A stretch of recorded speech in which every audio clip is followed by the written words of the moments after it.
Un famoso asesino suelto en Chicago. Tommy Terrible tenía un truco más bajo la manga. Un drama de cuerda floja en las cataratas del Niágara. Un mal movimiento y su vida terminaría. Y la increíble historia de un arsenal bajo el agua. Claramente, esta carga tenía algo más de lo que parecía. Estos son los misterios en el museo.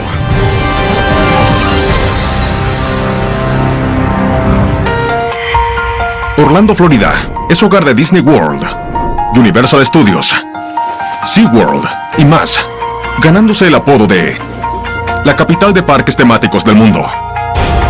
Pero entre montañas rusas, paseos emocionantes y grandes espectáculos, se encuentra una de las atracciones más raras del área, Ripley's Believe It or Not Auditorium.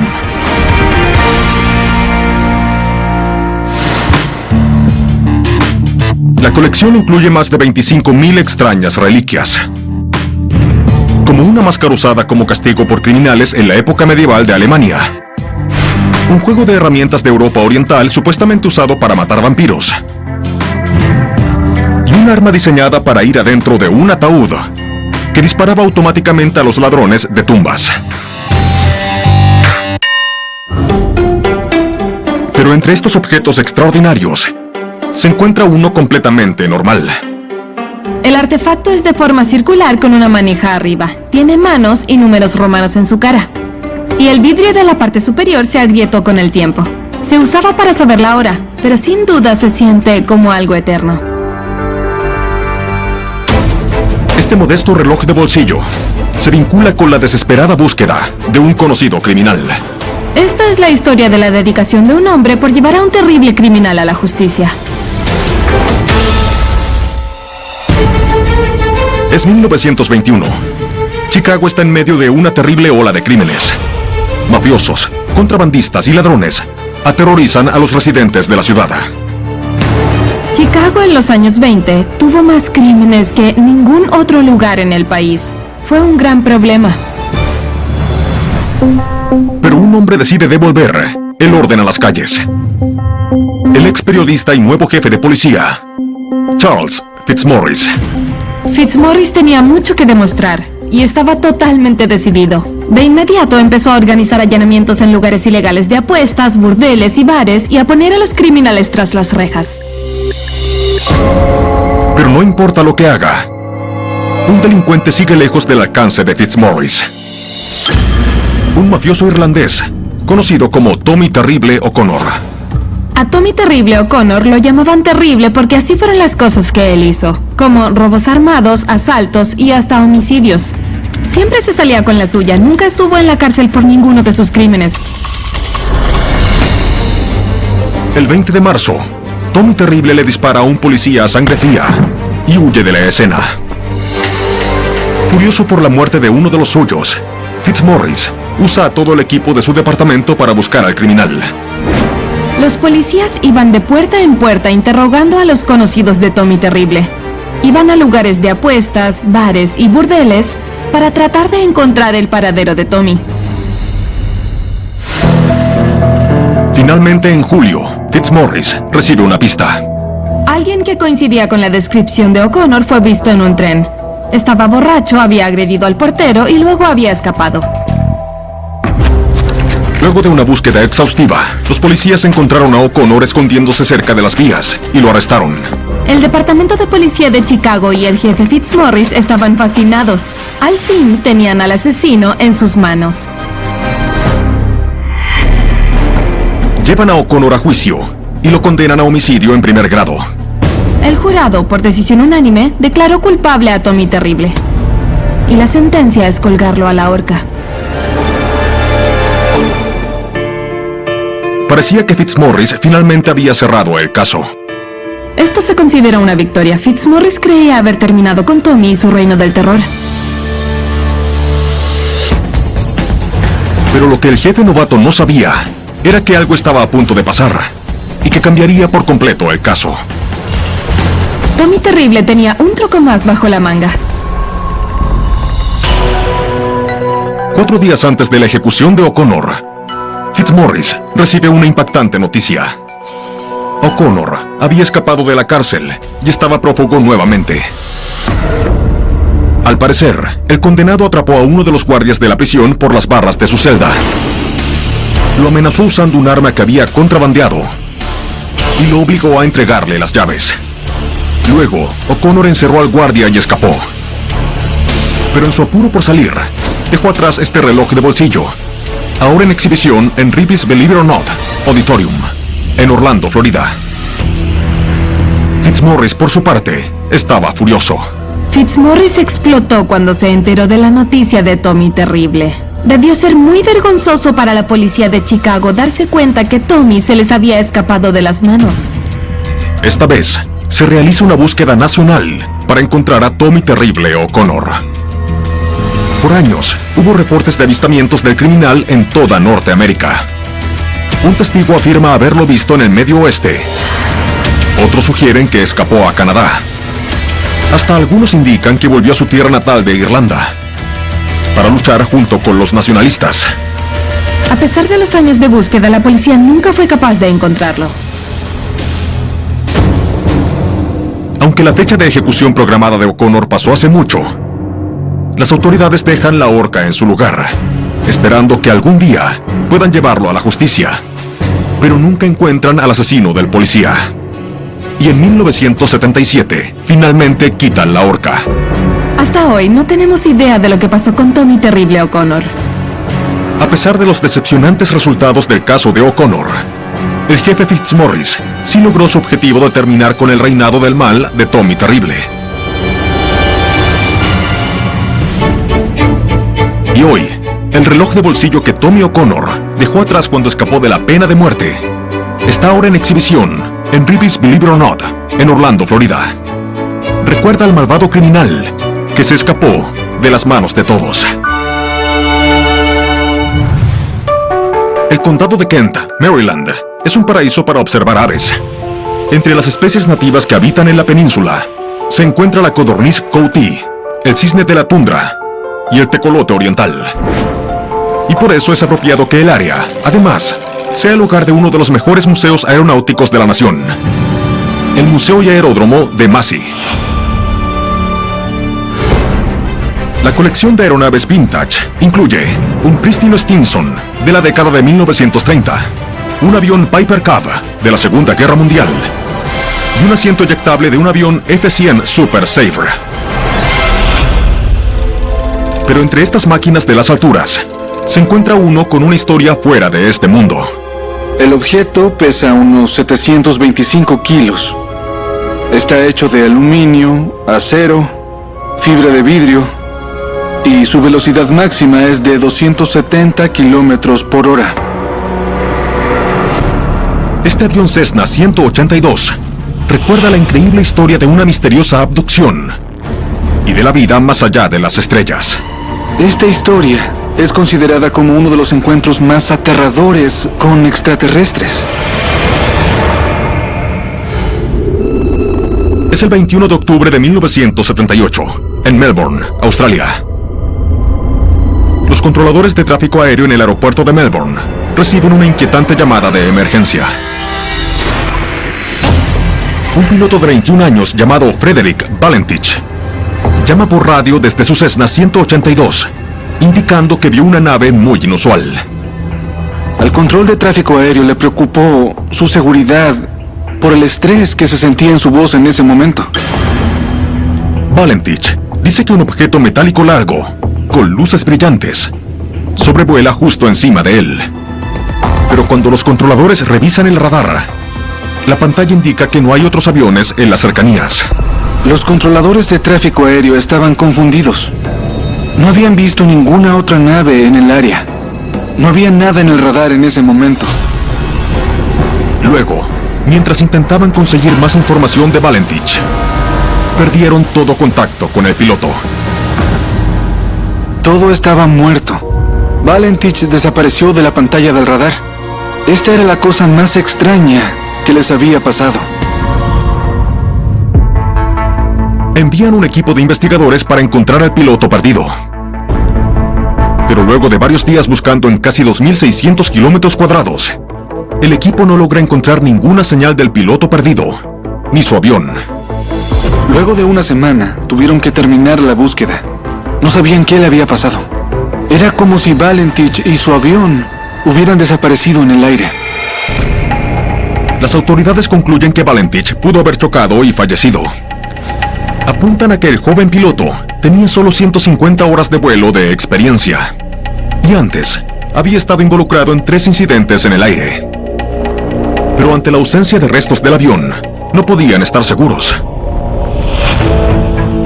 Como resultado, la gente empezó a especular sobre el destino del piloto.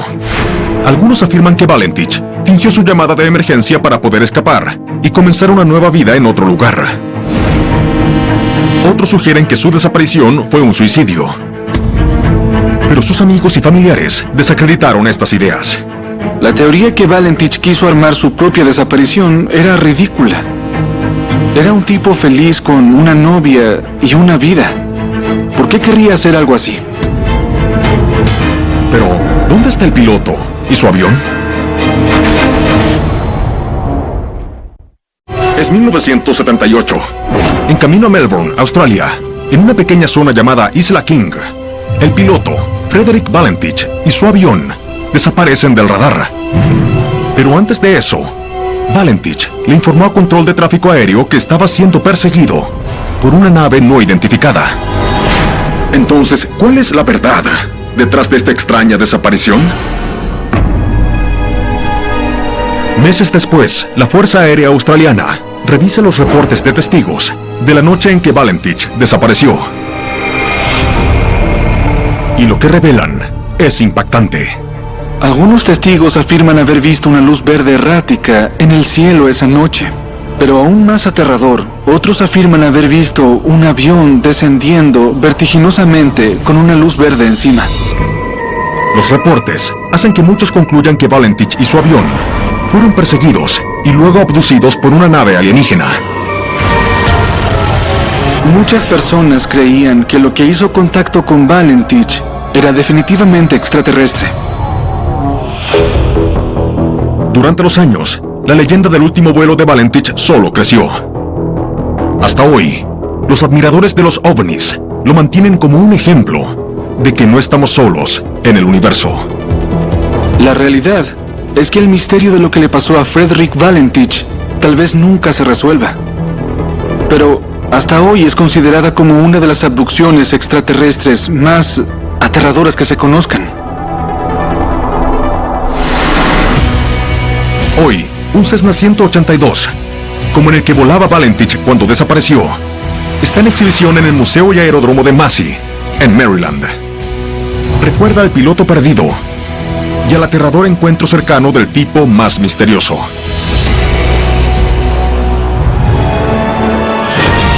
Cataratas del Niágara. Esta poderosa vía fluvial genera suficiente energía hidroeléctrica para proveer con electricidad a más de 3 millones de hogares al año. Pero en el lado canadiense del río se encuentra una institución dedicada a un aspecto muy diferente de las majestuosas cascadas: el Museo de Historia de las Cataratas del Niágara. La colección incluye un vestido de novia de comienzos del 1800, una gorra femenina del siglo XIX con trenzados de crin y el uniforme militar de una enfermera de la Segunda Guerra Mundial. Pero entre estas reliquias de otras épocas se encuentra un objeto particularmente desgastado. El artefacto mide unos 76 centímetros de largo y unos 60 en su parte más ancha. Tiene 2 mangas cortas para los brazos y 2 agujeros para las piernas. Está hecho de una seda muy delgada y con el tiempo se destiñó en un tono rosado. Esta prenda de ropa fue usada por un valiente acróbata que llegó al estrellato. Esta historia es sobre un aventurero, una maravilla natural y el sueño épico de un hombre. Es 1859. El francés de 34 años, Charles Blondin, es uno de los acróbatas más celebrados de Europa. Ha pasado su carrera impresionando al público con emocionantes actos en el aire. Y ahora quiere realizar uno que desafíe a la muerte. Charles Blondin no tenía miedo. Hacía hazañas que nadie más se atrevía a hacer. Buscaba algo que lo hiciera diferente y único, pero ¿qué podía ser? Un día, mientras viajaba por Buffalo, Blondin da un paseo por las cataratas del Niágara. Y cuando sus ojos ven el épico torrente, se inspira. Caminará por una cuerda floja sobre el canal. Cuando a Blondin se le ocurrió esta idea, nunca nadie había pensado en caminar sobre una cuerda floja por las cataratas del Niágara, y tampoco nadie había pensado que eso era una gran idea. Blondin instala una cuerda de casi 400 metros sobre el canal. La asegura a un tronco a un lado y a una roca grande por el otro. Luego, en la mañana del 30 de junio de 1859, con miles de espectadores reunidos a cada lado de las cataratas, Blondin se prepara para dar los primeros arriesgados pasos hacia los libros de historia. Parado en el lado estadounidense, el acróbata saluda al público, se pone en su lugar y camina por la cuerda. No hay lugar para errores. Un movimiento en falso y caería 58 metros directo hacia el torrente. Blondin claramente sabía que su vida estaba en peligro. Un resbalón, si la cuerda se soltaba o si perdía el equilibrio por el viento, todas esas cosas podían terminar con su muerte. Pero mientras Blondin caminaba hacia la cuerda, bloqueó todo por completo. Parecía estar tranquilo, calmado y concentrado. Inicialmente Blondin hace un buen progreso, pero al acercarse a la mitad, la cuerda empezó a moverse. Para el público, parecía que la cuerda estaba a punto de romperse. Luego, mientras el cable se mueve de un lado a otro, Blondin se sienta en la cuerda, al parecer, para evitar una caída. Obviamente la gente estaba preocupada, pensaban que iba a morir. Pero, ¿este es el final del gran Blondin? Es el 30 de junio de 1859. El acróbata francés, Charles Blondin, intenta convertirse en la primera persona en cruzar las cataratas del Niágara sobre una cuerda floja. Pero a mitad de su camino, el cable empezó a moverse. Luego el acróbata hace algo inesperado. Se sienta en la cuerda. Entonces, ¿será este el final del acto de Blondin? Mientras el nervioso público mira, Blondin llama a un bote estacionado a 58 metros debajo de él. Acá. Acá. Y baja una cuerda. Al parecer, el aclamado acróbata está a punto de rendirse. Pero el querido artista ni siquiera piensa en renunciar. En lugar de eso, tiene un plan muy especial. Unos momentos más tarde, Blondin vuelve a subir la cuerda.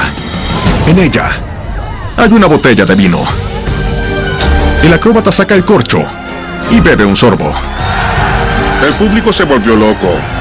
Blondin estaba haciendo algo que no se había hecho antes y lo hacía justo frente a sus ojos. Luego de un par de sorbos, el aventurero se para y continúa su viaje. 20 minutos después de empezar a caminar, llega al otro lado. Todos celebraban. Esas personas no podían creer la maravillosa hazaña que había hecho ese hombre. Menos de una hora después, Blondin regresa al lado estadounidense. Y la noticia de su gran hazaña llega a los titulares de periódicos en todo el mundo. La noticia de lo que hizo Blondin se esparció como fuego. Si su objetivo era convertirse en el caminador sobre cuerda floja más famoso del mundo, sin duda lo logró. Durante el año siguiente, Blondin impactó a los visitantes de las cataratas del Niágara con más caminatas dramáticas sobre la cuerda. Cruzaba con los ojos vendados llevando a alguien en su espalda. Hasta empujó una estufa por ella. Y al estilo francés, hizo un omelette en el camino. Las hazañas de Blondin reforzaron su reputación como uno de los mejores artistas de la historia. Creó un legado y nunca lo eludió. Siguió actuando hasta sus 70 años, pero siempre estará vinculado a lo que hizo aquí, en las cataratas del Niágara. Hoy, una túnica usada por Blondin está en exhibición en el Museo de Historia de las Cataratas del Niágara, en Canadá. Recuerda al valiente acróbata que caminó cuidadosamente hacia la historia.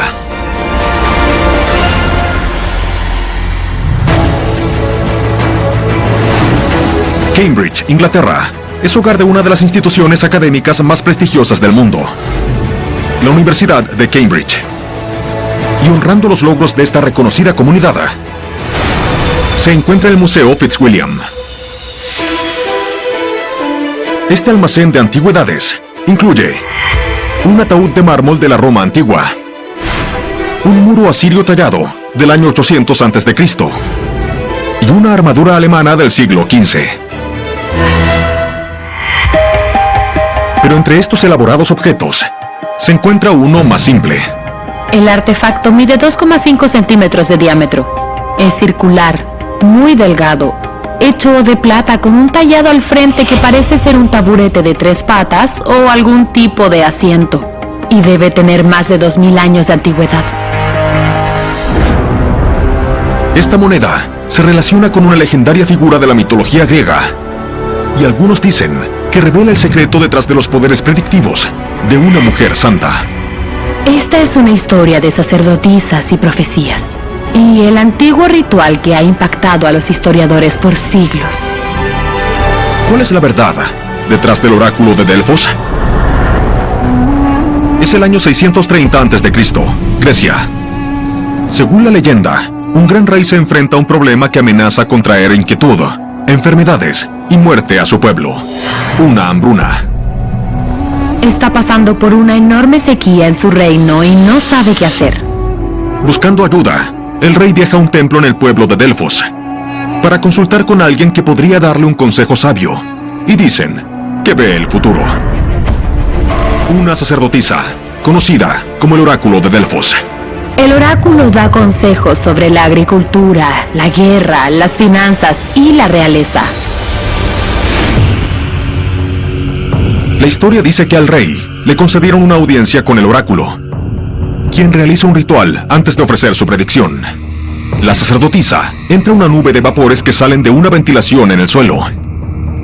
Luego sube a un taburete de 3 patas, como el que se ve en la moneda del Museo Fitzwilliam. Respira profundamente y entra en un profundo trance. Estaba bastante animada y algo salvaje. Mientras el rey escucha, el oráculo le cuenta su visión. El oráculo le dice que mueva a su gente y que vayan a una parte diferente y sin explorar del imperio. Aunque al comienzo el rey rechaza el consejo del oráculo, la sequía empeora tanto que no tiene más opción que hacer lo que le dijo. Cuando mueve a su pueblo, resultó que en realidad el oráculo tenía razón. Ahora está en esta nueva tierra, es fértil, la sequía terminó y todos estaban prosperando. El rey estaba tan feliz que les contó a todos de los increíbles poderes del oráculo de Delfos. La gente viajaba cientos de kilómetros para verla. Dicen que el oráculo predijo cosas como la guerra de Troya, inundaciones y terremotos. Más adelante, cuando un oráculo moría, uno más joven asumía las responsabilidades en el templo. Por siglos, oráculo tras oráculo, tuvieron los mismos poderes proféticos. Pero en el año 373 a.C. todo cambió. Un enorme terremoto destruyó el templo de Delfos. Y aunque lo reconstruyeron, las supuestas habilidades sobrenaturales del oráculo desaparecieron. Desde ese momento no existen más reportes de las profecías precisas del oráculo de Delfos. Algunos griegos antiguos creían que el terremoto fue una especie de retribución divina.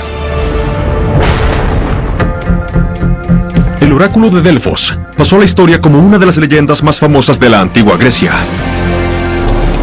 Luego, en 1981, un investigador estadounidense descubrió una información impactante que podría revelar la fuente de los poderes visionarios de la sacerdotisa.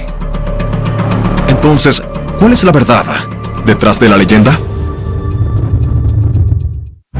Por miles de años, la leyenda del oráculo de Delfos ha fascinado a los historiadores y arqueólogos. Según la historia, estas sacerdotisas de la antigua Grecia eran capaces de predecir el futuro. La mayoría de la gente considera que sus supuestos poderes fantásticos no son más que un mito. Pero ¿puede haber algo de verdad detrás de esta historia mística?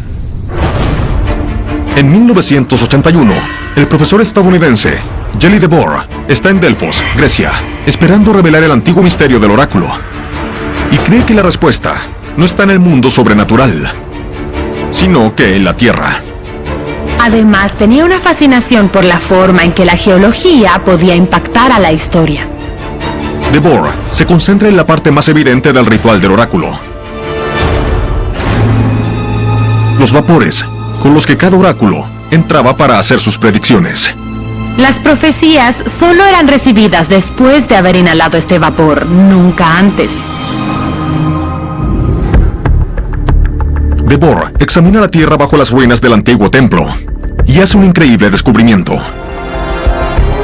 Descubre no una, sino que 2 fallas geológicas.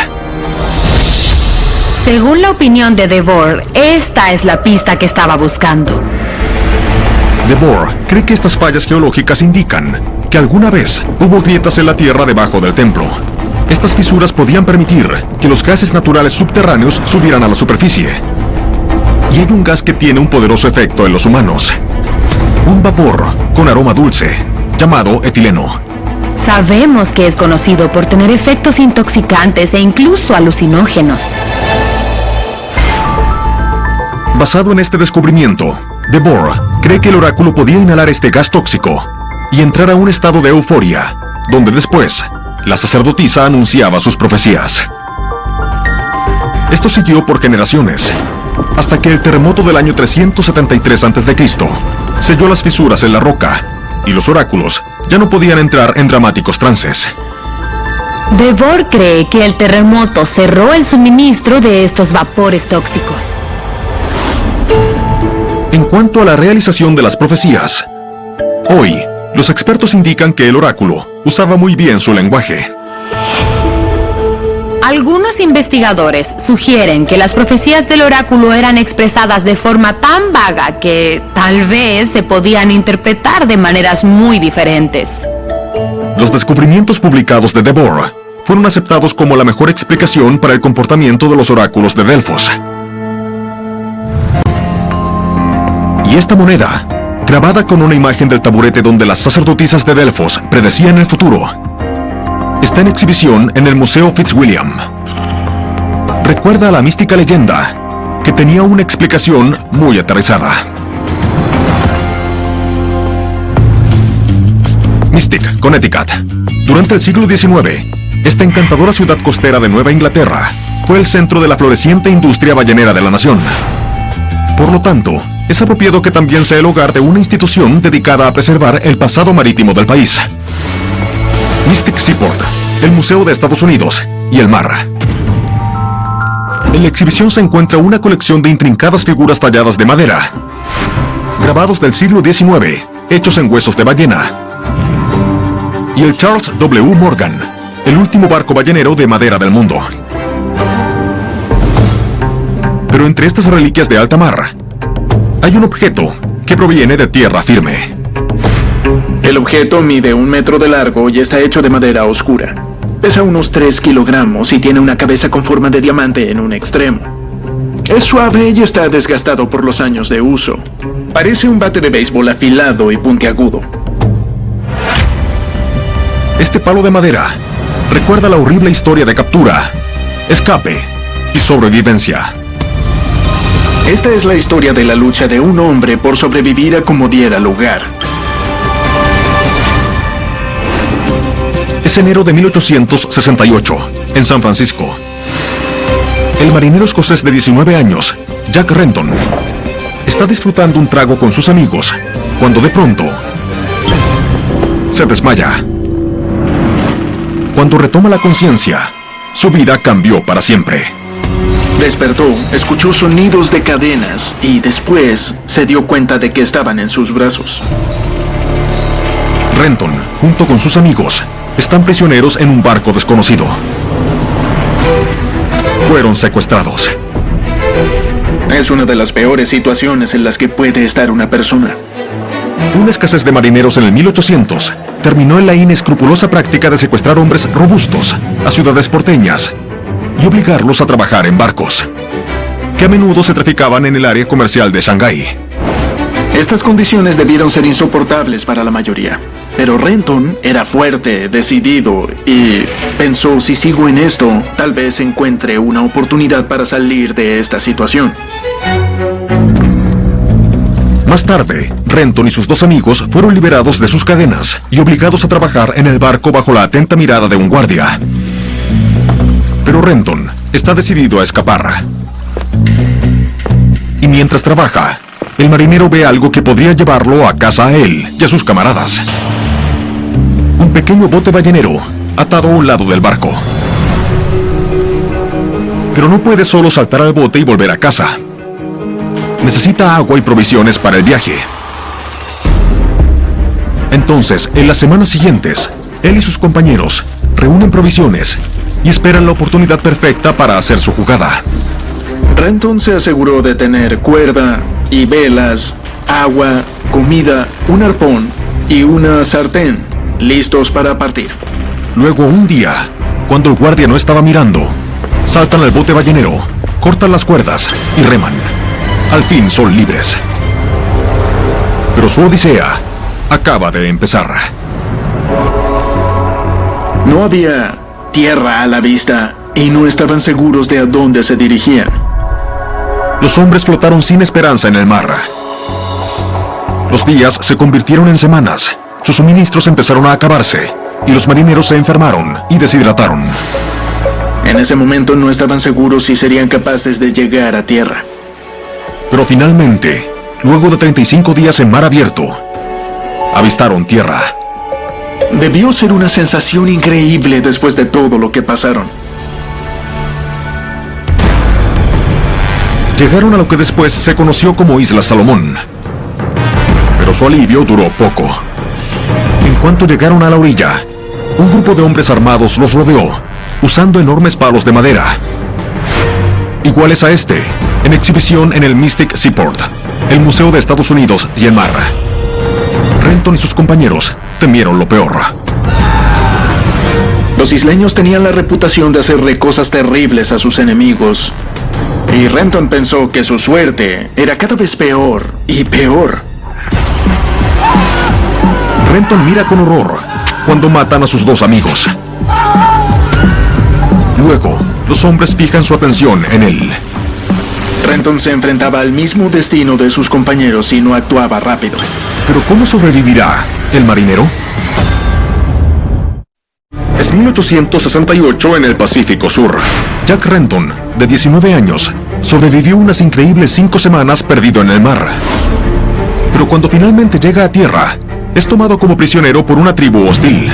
Pero, ¿qué más podría pasarle a este abandonado marinero? Los hombres rodean a Renton. Al parecer, su destino está sellado. Pero entonces, se le ocurre una idea. Renton pensó que si podía demostrarle su valor a la tribu, tal vez podría salvar su vida. Renton apunta las herramientas de su bote. Comunicándose con gestos, dice que puede enseñarles a los hombres a hacer herramientas iguales a las suyas. Toma un trozo de cuerda y le hace unos nudos. Y pronto les entrega una pequeña red de pesca. Los hombres quedan impresionados y deciden salvar su vida. Durante los días y semanas siguientes, Renton es lentamente aceptado en la comunidad local. Renton tenía que fabricar cosas y atrapar peces y salir a hacer trabajo manual, al igual que el resto de los aldeanos. Renton pasa 8 años viviendo en paz con los isleños de Salomón. Luego un día miraba el océano cuando nota un barco británico. Se despide de la tribu, nada hacia la embarcación y más tarde vuelve a Escocia. En su regreso a la civilización, Renton publica su impactante historia en una serie de artículos de un periódico. Los relatos de Renton indican que la perseverancia y el ingenio pueden superar casi cualquier cosa. Hoy, este palo de madera de las Islas Salomón, de la década de 1850, está en exhibición en el Mystic Seaport, el Museo de Estados Unidos y el mar. Recuerda la historia real de un verdadero Robinson Crusoe y su increíble relato de sobrevivencia.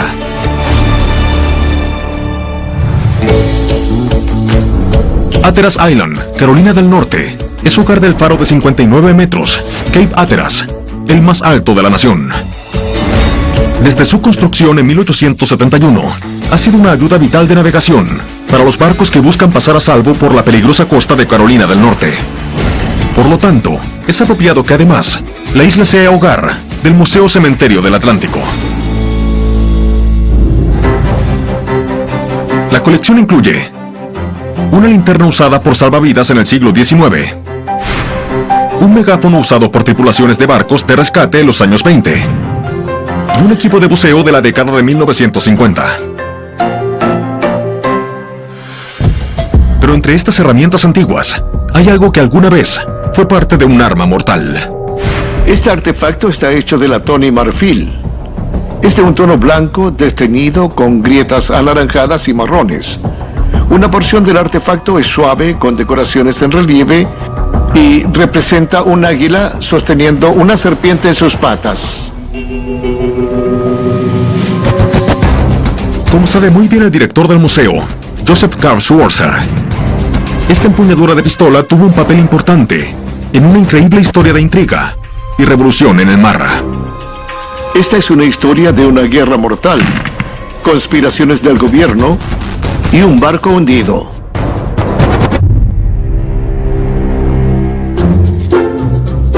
Es marzo del 2002, Hatteras, Carolina del Norte. Joseph Schwarzer, de 53 años, es un arqueólogo marino y director del Museo Cementerio del Atlántico. Como parte de sus responsabilidades diarias, evalúa los artefactos recuperados de naufragios en la región. Las aguas de Hatteras son un gran destino para los buzos de naufragios de todo el mundo. La gente viene y dona cosas al museo. Un día, un buzo le trae a Schwarzer lo que inicialmente parecía ser una increíble colección de objetos que, según él, había rescatado del naufragio del Nevada, un barco de carga que se hundió en junio de 1868. Era un día normal, nada fuera de lo común. Tenía los objetos usuales de los naufragios, manijas de puertas, partes de la maquinaria, etc. Pero mientras Schwarzer revisaba las piezas, un juego de artefactos llamó su atención. Una empuñadura de pistola de marfil y varias balas. Cuando preguntó más, el buzo le dice que en el naufragio había cientos de rifles, pistolas y sables, suficientes para una guerra. Era algo muy poco común. Los barcos de esa época podían llevar armas para su propia protección, pero nunca en esa cantidad. Schwarzer revisa el manifiesto del barco y descubre que el Nevada llevaba materiales para ferrocarriles en un viaje de rutina a México, pero que no menciona para nada las armas. Tienes evidencias de miles de armas, miles de rondas de municiones, y no hay registros de eso. Claramente, esta carga tenía una historia totalmente diferente a lo que parecía a simple vista. Entonces, ¿cuál es la verdad detrás del naufragio del Nevada? Es el año 2002. Un experto en naufragios de Carolina del Norte llamado Joseph Schwarzer está investigando el hundimiento del Nevada en el siglo XIX.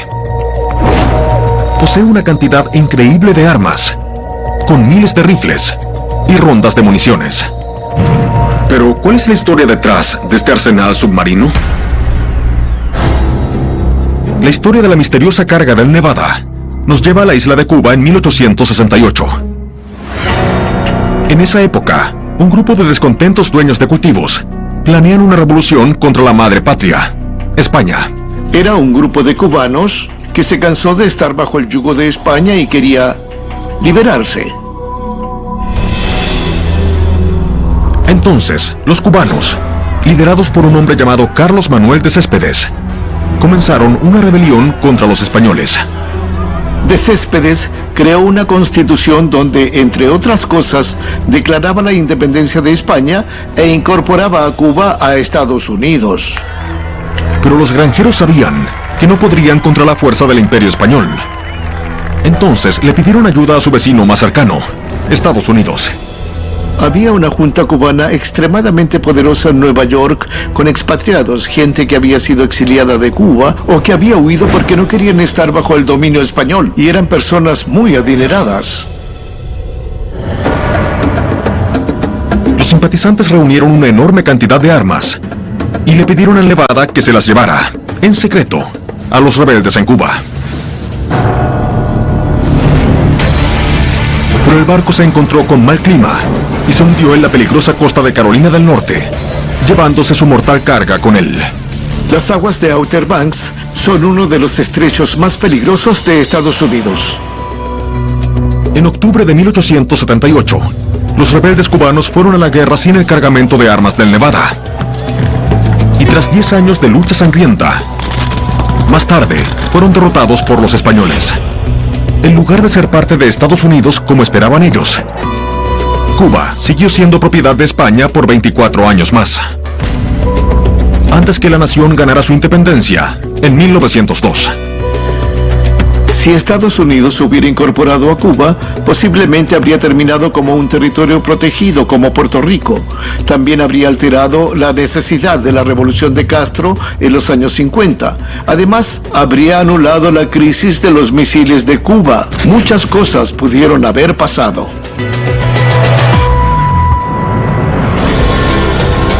Hoy, esta empuñadura de una arma recuperada del Nevada está en exhibición en el Museo Cementerio del Atlántico en Hatteras, Carolina del Norte. Recuerda una misión secreta que tuvo un desafortunado destino en el fondo del océano.